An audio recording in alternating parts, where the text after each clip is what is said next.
Good morning, everyone. So let us start discussing our our lesson 4, which is the universality. So to figure out the faculty of reason can be cause of autonomous action, so we need to learn a method or an specific procedure. But before explaining this procedure, so we're going to distinct about the kinds of moral theory na meron po si Kant, which is the substantive and the formal moral theory. So sabi dyan, as a substantive moral theory immediately promulgates the specific action that comprise that theory. So, as such, identifies the particular duties in a straightforward manner that the adherents of the theory must follow. So, upang maunawaan po natin kung paano nagiging sanhi ng isang autonomous or malaya ang kilos, yung kakayahan ng pag-iisip ng isang tao o yung faculty of reasons ninyo, so kailangan po nating pag-aralan yung paraan nung kung paano magpakita po ng autonomy will or yung kalayaan ng kalooban ng isang tao. So kailangan po nating i-differentiate yung substantive moral theory and formal moral theory na meron po si Kant, or yung kinds po ng moral theory na meron si Kant. So first, the substantive moral theory. So, according nga doon sa binasa natin, so yung substantive moral theory class ay ito yung tuwirang nagsasabi kung ano yung dapat at hindi dapat gawin ng isang tao. So, dito sa substantive class, binibigyan nito tayo na tao ng kumbaga yung meron kaagad listahan ng mga moral na utos. Ayan. So, halimbawa, ng substantive moral theory class is yung 10 commandments po na meron po yung mga tradisyong Hudyo ng Kristiyano. So, di ba? For example, kasama po doon sa 10 utos is igalang mo ang iyong ama at ina. And then, meron din doon na huwag kang papatay. Okay? So, ito ay malinaw na kumbaga direktang nakasaad ng mga moral na tungkulin na dapat po sundin ng isang tao. Or halimbawa, kung susundin natin yung substantive moral theory, kapag may nagsabing huwag kang magnanakaw, kailangan lang nating sumunod dito dahil ito yung utos mismo na moral. Okay? Ng moral na ng utos mismo ng moral theory. So hindi na natin kailangan pang isipin kung bakit ito masama. Okay? Kasi nga pinag-uutos na po ito sa atin. So ano naman po yung kaibahan ng formal theory? So sabi diyan, instead, a formal moral theory provide us the form of framework of the moral theory. So, to provide the form of a moral theory, it is to supply a procedure and criteria for determining on one's own rules and moral commands. So, metaphorically, we can think of cookbook. So, dito binigay as akin of formal theory. So, sa formal theory kasi class is hindi agad nagbibigay ng utos, unlike sa substantive, okay, na meron ka agad utos. Okay, susundin mo na lang.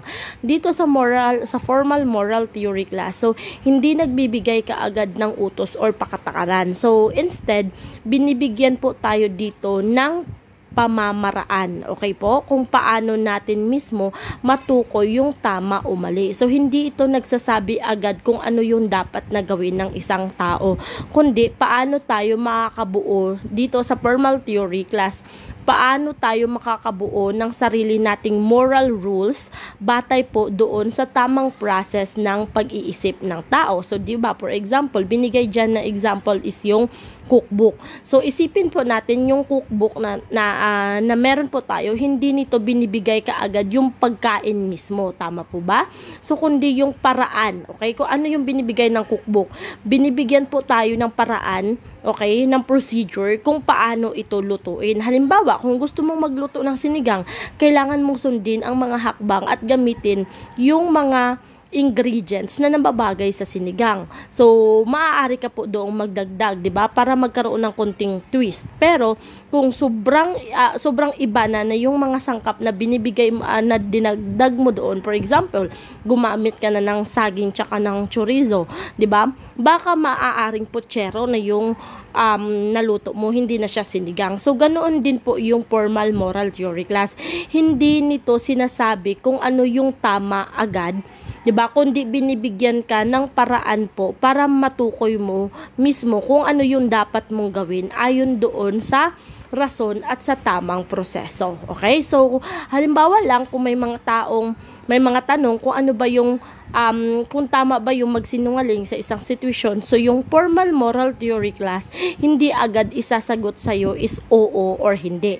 Sa halip, tuturuan ka nito kung paano pag-isipan. So, may dahilan ba para ito'y gawin? Ito ba ay, kumbaga, makatarungan ba ito sa lahat ng tao? So, ikaw mismo yung makakabuo ng pagpapasya gamit yung logic or yung tinatawag nating principles of morality po natin. So, yun po ha. So, kumbaga, dito po sa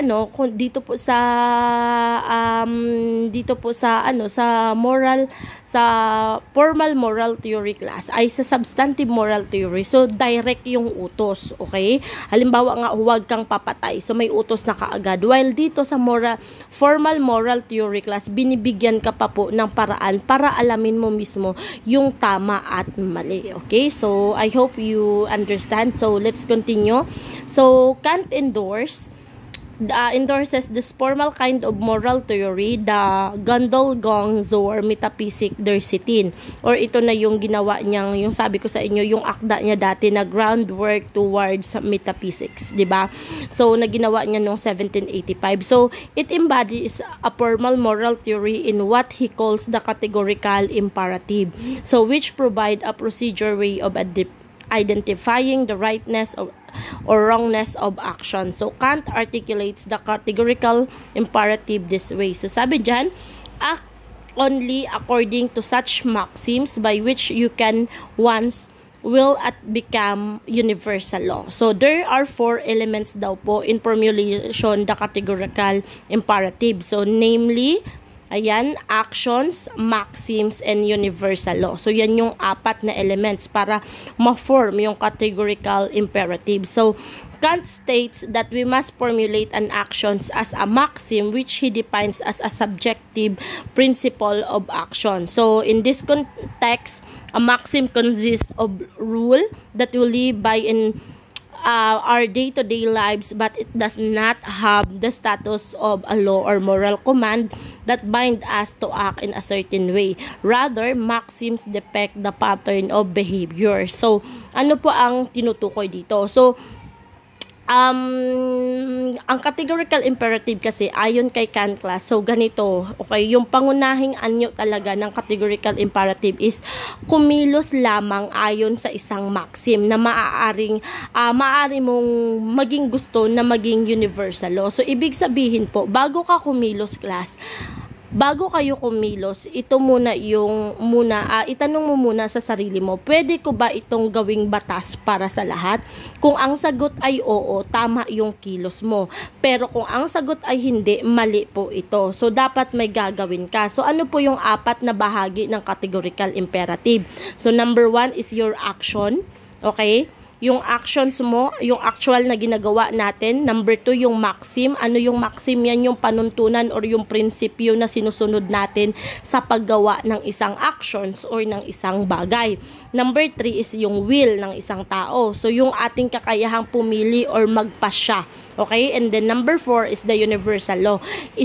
Yung sa universal law, yung isang prinsipyo o batas na dapat pwede pong gawin as a universal or pwede pong ilapat sa lahat ng tao sa lahat po ng oras. So, ano nga po ba yung maxim?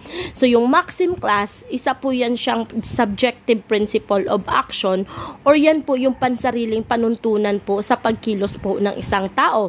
Hindi po, yung maxim class, hindi po yan hindi ito batas na inuutos ng government or ng religion, kundi yan po yung sariling prinsipyo na sinusunod po natin sa pang-araw-araw na buhay natin, or yung tinatawag po nating SOP or yung Standard Operating Procedure. So halimbawa ng maxim sa araw-araw, tuwing weekend, nagpupunta ako sa beach kasama yung pamilya para mag-relax. So, or kapag exam week, so nagsisimba ako para palarin ako. Or kapag nakita ko yung crush ko, binibreed ko yung buhok ko para mapansin niya ako. So, hindi man ito siya tinatawag na law or hindi man ito considered as batas, pero sinusunod pa rin natin sila bilang gabay po doon sa actions na ginagawa po natin. Kaya tinatawag ito ni Kant na subjective. Galing sa loob natin, hindi po ipinataw mula sa labas, hindi binigay sa atin. Ito na yung tinatawag po natin, 'di ba, yung sa autonomous and heteronomous. So doon 'yun. So hindi autonomous ito kasi galing sa sarili natin at hindi po sa external, hindi po sa ibang tao. Ayan. So kung babasahin po ninyo dito, class. So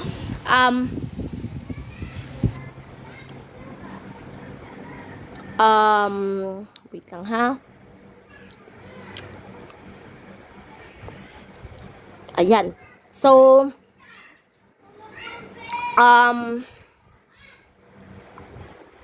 okay.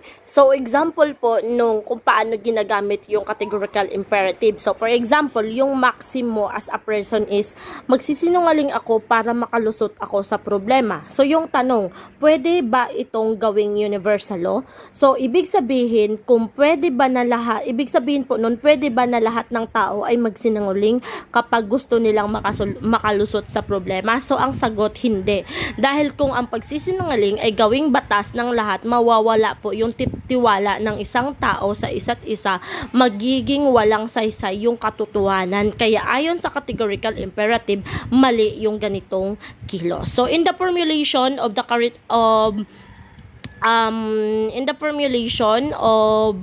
categorical imperative, Kant calls our attention to the kind of maxim that we live by. He claims that we ought to act according to the maxim by which you can at once will that it become universal law. What does it mean to will a maxim that can be universal law? So it means that maxim must be universalizable, what it means to will that it become universal law. So ano po yung tinutukoy po dito sa statement na to? So sa pagpapaliwanag kasi ni Immanuel Kant, class, ng categorical imperative, binibigyang diin niya na yung maxim or yung pansariling panuntunan na sinusunod natin sa ating pagkilos, ayon sa kanya, dapat tayong kumilos according doon sa maxim na maaari nating naisin na maging isang universal law. So, ano po ba yung ibig sabihin niya dito na will that it become a universal law? So, ibig sabihin po lang nito, class, that isipin natin na ang ating personal na panuntunan o yung maxim natin ay isang batas na obligadong sundin na lahat. So, hindi lang tanong na paano kung gawin ito ng lahat, kundi dapat mas malalim. Paano kung ang lahat ay may obligasyong sundin yung panuntunang ito. So, hindi mo kailangang isipin na ang lahat ay talagang gagawin ito, kundi mas kailangang isipin natin, class, na isipin mo lang na ito ay batas para sa lahat. Tulad ng batas sa trapiko or batas sa buwis, di ba? So, halimbawa, yung pagsisinungaling para makahiram kayo ng pera. So, sa the groundwork of metaphysics, binibigyan ni Kant na halimbawa, ang isang lalaki na nangangailangan ng pera, wala siyang ibang paraan kundi manghiram. Alam niya naman na hindi niya ito kayang bayaran, pero kung magsasabi siya ng totoo, baka hindi siya pautangin. Tama po ba? Sino magpapautang sa'yo kung magsasabi ka na pwede mo ba akong pahiramin ng pera pero wala akong kakayahang bayaran yan? So ano po yun? Parang hingi na lang. So kaya naiisip niyang mangako, di ba? Yung isang lalaki, naiisip niyang mangako na babayaran niya ito kahit alam niyang hindi niya naman tutuparin yung pangako niya.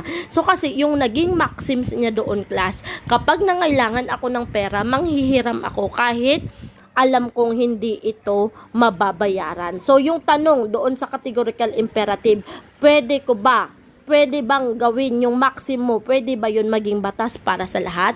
So, ibig sabihin po, paano kung yung lahat ng tao, class, is Paano kung yung lahat ng tao is obligado na manghiram kahit alam naman nila na hindi nila kayang magbayad? So, ito na yung tinatawag na hindi po siya pwedeng yung maxims ninyo.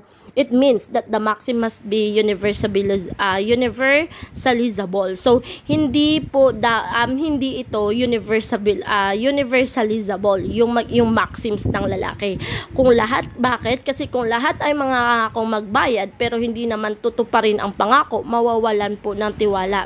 Mawawala ang tiwala ng mga tao sa manghihiram, okay? Doon sa mga mangungutang. So, sa ganitong mundo, wala na pong mangungutang at magpapautang dahil mababasag po yung pundasyon ng tiwala na siyang kailangan sa pangungutang. So, kaya't according kay Kant, maling kilos po yon, okay? So, kumbaga yung process po according kay Kant, yung process nito class, kailangan tukuyin yung maxims, okay? So, isipin mo na kung pwede ba, applicable ba po yun sa lahat po ng tao. Ayan. So, next dito, remember that Kant states that we should act according to maxim by which we can at once will that it become universal law. What does it mean to universalize a maxim about borrowing money without intending to return? So, kung babasahin nyo po yung statement na yan pababa class, so explain na lang po ni ma'am kasi alam ko naman na babasahin nyo yan. So yung explanation po dyan is, ayon kay Kant class, dapat kumilos ayon sa isang maxim na maaari nating gawing universal law. So kaya kung gusto nating malaman kung tama o mali yung isang gawain, kailangan nating itong i-universalize, okay? Or isipin na parang ito ay batas para sa lahat. So halimbawa po ng maxim, 'di ba? Kapag nangailangan ako ng pera, manghihiram ako kahit alam kong hindi ko ito kayang bayaran. Ayan. So, upang suriin yung moral dito, kailangan i-imagine po natin sa isang hypothetical na mundo. Okay? Kung saan lahat ng tao ay obligado na gawin ito. Manghiram ng pera kahit alam nilang hindi nila ito babayaran. So, hindi ibig sabihin na lahat ay actual na gumawa nito, kundi lahat ay obligado na gawin ito ayon sa universal law. So, meron po kasing dalawang possibility sa hypothetical po na mundo. So, number one, may saysay yung maxim bilang universal na batas. Ibig sabihin po, makatwiran and logical po ito sa pananaw ng lahat or ipapataw sa lahat. So, ang pangalawa naman, walang saysay yung maxim bilang universal na batas. Ibig sabihin po nito, contradict po sa sarili or doon sa logical na nangyayari po sa ating mundo. So, for example, kapag ginawa nating batas ang maxim na ang lahat ay obligadong manghiram ng pera, kahit alam naman nilang hindi nila ito babayaran. So, ano yung mangyayari? So, magkakaroon ng contradiction. Bakit? Yung ideya po ng pangungutang ay nakabatay sa tiwala na ibabalik mo yung perang hiniram mo. Pero kung ang lahat ay obligado ng manghiram ng hindi nagbabalik ng pera, masisira yung tiwala at wala nang magpapautang. Kaya yung mismong concept ng pangungutang ay mawawala po dito sa mundo. Ayan. So, next. So, kumbaga, kailangan po talaga natin, dapat alam natin yung maxims natin ang maxims ay hindi po universalizable, okay? Dahil nagre-resulta ito sa isang, kumbaga, logical contradiction. So, hindi na magiging posible yung pangungutang kung ito yung magiging universal law po natin. So, yung, kumbaga, universalizing a maxim, so nangangahulugang iniisip mo na ito ay obligasyon po ng lahat. Ayan. So, let us assess that hypothetical world if borrowing money without intending to pay were everyone's obligation to comply with, what would happen to the status of universalized maxim? So, the purpose of borrowing money would be defeated because no one will lend money. So, kumbaga, alam nyo yun, so sinusuri kasi ni Immanuel Kant yung moralidad ng isang kilos sa pamamagitan po ng categorical imperative. So, kumbaga isang tuntunin na nagsasabing dapat tayong kumilos ayon po sa isang maxim na maaari nating naisin na maging universal na batas. Sa kumbaga, Halimbawa, talakayin po natin yung maxim na kapag nangailangan ako ng pera, manghiram ako kahit alam kong hindi ko ito babayaran. So, anong mangyayari kung lahat ay obligado na gawin ito, 'di ba? So, kumbaga, sa hypothetical world na ginagalawan natin class, kung saan lahat ay obligado na manghiram ng pera kahit alam nilang hindi ito babayaran, lahat ng nagpapautang ay alam na nila na hindi sila po babayaran. So, ano mangyayari? Walang magpapautang, 'di ba? So, ang concept ng pangungutang ay mawawala dahil hindi ito nakabatay sa tiwala ng inutang ay sa tiwala na ang inutang ay ibabalik. So, saan papasok yung contradiction po dito? So, yung mismong salitang manghiram or to borrow ay nangangahulugang gamitin pansamantala at ibalik pagkatapos. Tama po ba? Pero ang sinabi ng maxim ay manghihiram ako kahit alam kong hindi ko ito babayaran. So, ito ay malinaw na contradict po doon sa logic po na manghihiram ako, ibig sabihin ibabalik mo, pero hindi mo naman pala siya ibabalik. Ayan. So, sabi nga ni Kant, here I see straight away that it could never be a valid as universal law of nature and be consistent with itself but must necessarily contradict itself. So, ibig sabihin po nun, hindi maaaring maging batas ng kalikasan ang maxims na ito dahil hindi ito tumutugma doon sa kumbaga nakasalungat po ito doon sa logic po ng pagpapahiram, 'di ba? So, ibabalik. Ayan. So, next, here I see straight dito in the passage above. So, sabi dyan, Kant distinguishes between being consistent with itself and contradict itself. So, look at the maxim again. When I need money, I shall borrow it when I know I cannot pay it back. So, the meaning of the act to borrow implies taking using something to intend to return. So, ito na yung sinasabi ko sa inyo kanina. So, here we reveal the contradiction that occurs with the scrutinize the maxim because after all, one contradict oneself when one borrows money implies intent to return without intending to pay it back. So, ang punto po kasi dito ni Immanuel Kant class is hindi sapat na tanungin lang kung ano yung kung ang isang kilos ay masama dahil may masamang resulta ito. So, sa halip, kailangan po nating suriin natin ang, kumbaga, yung logic behind that action. Okay? Hindi ginagawa sa pamamagitan lang po ng universalizability test na ng kanyang categorical imperative. So, ano po ba yung ibig sabihin po ng universalizability test? So, ibig sabihin po noon is yung ang maxim or yung sarili nating patakaran ng pagkilos ay susubukan po nating itanong kung maaari ba itong maging batas po para po sa lahat. Ayan. So, yun po yung wait lang. Yung tawag nito, comparative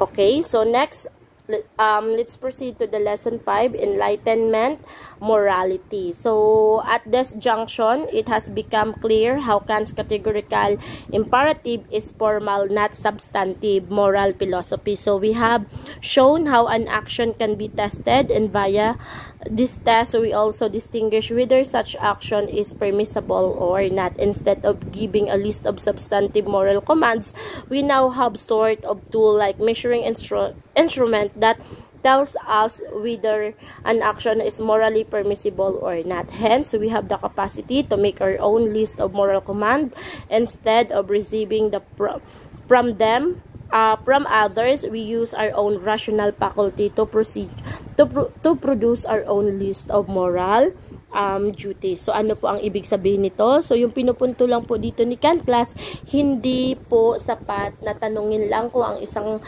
isang kilos ay masama dahil may masamang resulta ito. So, instead, kailangan po nating suriin na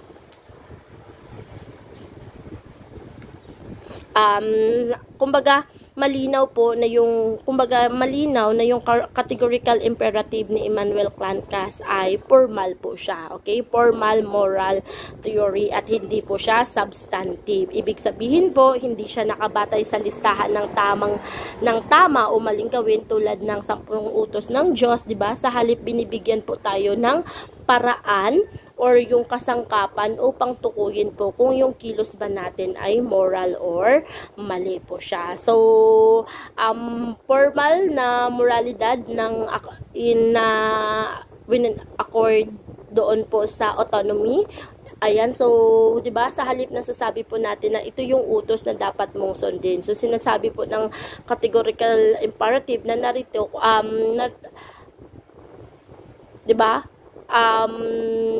May paraan po kung paano mo malalaman yung tama at mali ng isang kilo. So, ito yung tinatawag niyang autonomous will or yung sariling pagpapasya natin gamit yung faculty of reasons po natin. So, hindi mo kailangan laging umasa doon sa utos ng magulang mo, ng guro, ng pare, or ng government. Ikaw mismo dapat bilang isang rasyonal na nilalang ang magpapasya batay po doon sa prinsipyo mo. Okay? So, paano po ito gumagana? So, kumbaga, gagawa ka ng maxim. Halimbawa po, manghiram ako ng pera kahit alam ko hindi ko babayaran. So, isipin mo kung ang maxim na ito ay maaaring gawing batas para sa lahat. Kung walang logical contradiction, ang kilos mo ay magiging moral. Pero kung may contradiction, yung kilos mo, class, is immoral. So, sa ganitong paraan, tayo mismo yung gumagawa ng, kumbaga, ng list ng ating moral na tungkulin, hindi dahil sinabi ng authority, kundi dahil ito ay makatuwiran. Ayan. So, ayun nga kay, 'di ba, yung pagpapaliwanag dito sa enlightenment na tinutukoy, in conclusion, what can deontology contribute to our lives, especially to our moral reflection? So, the answer lies on the concept of enlightenment morality. So, this kind of morality is supposed to paternalism, which evokes the metaphor of father from the Latin pater, 'di ba? Na kung saan, 'di ba, ayon nga kay Kant, yung ganitong klase ng morality ay tinatawag na enlightenment morality. Kumbaga, ito ay kabaliktaran po ng paternalism, 'di ba? Na kung saan sa paternalism nanggaling sa salitang Latin na pater, ibig sabihin po ama. So sa paternalism kasi, class, ang mga decisions ay ginagawa po ng ama or ng tatay para sa kabutihan ng anak. And then, anong ginagawa ng anak? So, yung anak sumusunod lamang. Hindi na niya kayang, kumbaga, hindi niya na kayang magpasya para sa sarili niya. Pero sa enlightenment, tayo ay hindi na po bata. Tayo ay may kakayahan na pong mag-isip, magsuri at magdesisyon. Hindi na natin kailangan ng kailangang iasa ang tama at mali sa ibang tao. So, as a conclusion sa deontology, 'di ba, ang deontology, class, bilang theory bilang isang moral theory ni Kant ay nagtuturo sa atin kung paano maging moral sa sarili nating pagsisikap bilang mga rasyonal na individual or na tao. Hindi na po natin kailangang basta sumunod lang, tayo ay tinuturuan na kung paano mag-isip at gumawa ng sariling pasya, which is dapat ito ay moral. Okay? So, sa madaling sabi po, yung moralidad ay hindi lang pagsunod. Ito ay makatwirang pagpapasya dapat. Hindi tayo basta tinuturuan lang ng tama at mali. Tinuturuan po tayo dapat. Kumbaga, tinuturuan po tayong tuklasin ito sa sarili natin para malaman po natin na yung isang actions ay tama po or mali. So, I hope that naintindihan nyo po yung ating discussion. Ayan. So, thank you so much po.